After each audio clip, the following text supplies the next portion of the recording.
గౌరవనీయులు గుడివాడ ఎమ్మెల్యే శ్రీ రాము గారిని మాట్లాడవలసిన రిక్వెస్ట్ చేస్తున్నాము. అందరికీ నమస్కారం అండి. హాయమ్మా, బాగున్నారా? కంగ్రాచులేషన్స్.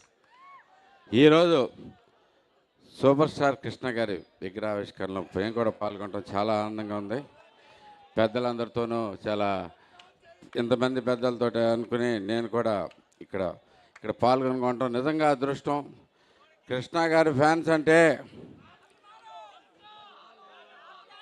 ఫ్యాన్స్ని ఒక కల్ట్ లాగా తీసుకెళ్ళిన మహానుభావుడు సూపర్ స్టార్ కృష్ణ గారు. నాకు చిన్నప్పటి నుంచి చాలా అనుబంధం ఉంది.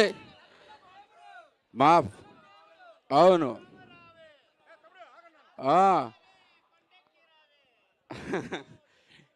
ఇదే మీ స్పెషాలిటీ ఇదే. ఏదైనా కానీ కృష్ణ గారి కంటే కూడా కృష్ణ గారి అభిమానులకి ఎక్కువ ఫ్యాన్స్ ఎక్కువ ఉన్నారు.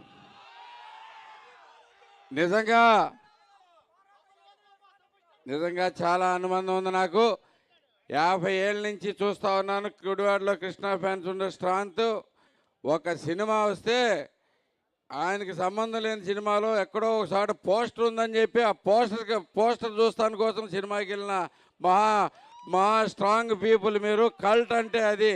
అలాంటి క్రియేషను అందరికీ ఫ్యాన్స్ ఉండేవాళ్ళు, ఫ్యాన్స్ బేస్ ఉండేవాళ్ళు, కానీ ఆ ఫ్యాన్స్ బేస్ని కల్ట్ కింద తయారు చేసిన సూపర్ స్టార్ కృష్ణ గారికి, అలాంటి మీ అభిమానులందరికీ చాలా అభినందనలు. నాకు చాలా చాలా చాలా గొప్ప మెమరీస్ ఉన్నాయి మీ అందరితోనూ. అలాగే మీకు ఇంకోసారి చెప్తున్నాం, గుడివాడలో కూడా సూపర్ స్టార్ కృష్ణ గారి విగ్రహం రెడీ అయిపోతుంది. అతి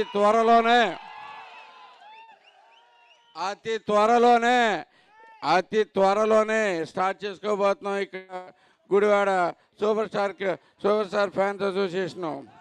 రాజేంద్ర, మీకు సంగతి తెలుసా? ఈయన గుడివాడ ఎమ్మెల్యే ఎవరు నోటిచ్చాడు తెలుసుగా? కొట్కా రాని. ఇతను కృష్ణ గారి అభిమాని. అందరు గట్టిగా టపట్లు కొట్టండి. నాకు ఇక్కడి నుంచి తెలిసినాక నేను గుడివాడ వచ్చిన తర్వాత నుంచి కొన్ని విషయాలు గమనిస్తూ ఉన్నాను. మీరు కృష్ణ గారి పేరు చెబితేనే, కృష్ణ గారి ఫ్యాన్ అంటేనే చాలు మీకు ఎంత ఆనందం వచ్చేస్తుందో, నాకు ఎంత ఫాలోయింగ్ వచ్చిందో కూడా నాకు తెలుసు. కాబట్టి మీ అందరికీ ప్రత్యేకమైన అభినందనలు. తప్పకుండా గుడివాడలో కూడా కలుసుకుందాం. గుడివాడలో అతి త్వరలోనే మీకు ఇంకొక నెలన్నర లోపే ఈ కృష్ణ గారి విగ్రహం ఆవిష్కరణ చేసుకుందాం అని చెప్పేసి తెలియజేసుకుంటూ సెలవు తీసుకున్నాను. Thank you, one and all. Thank you. Super star Krishna గారు అని అంటే సినిమాను ప్రేమించేవారు కదండి. తెలుగు వారందరికీ ఆకాశం అంత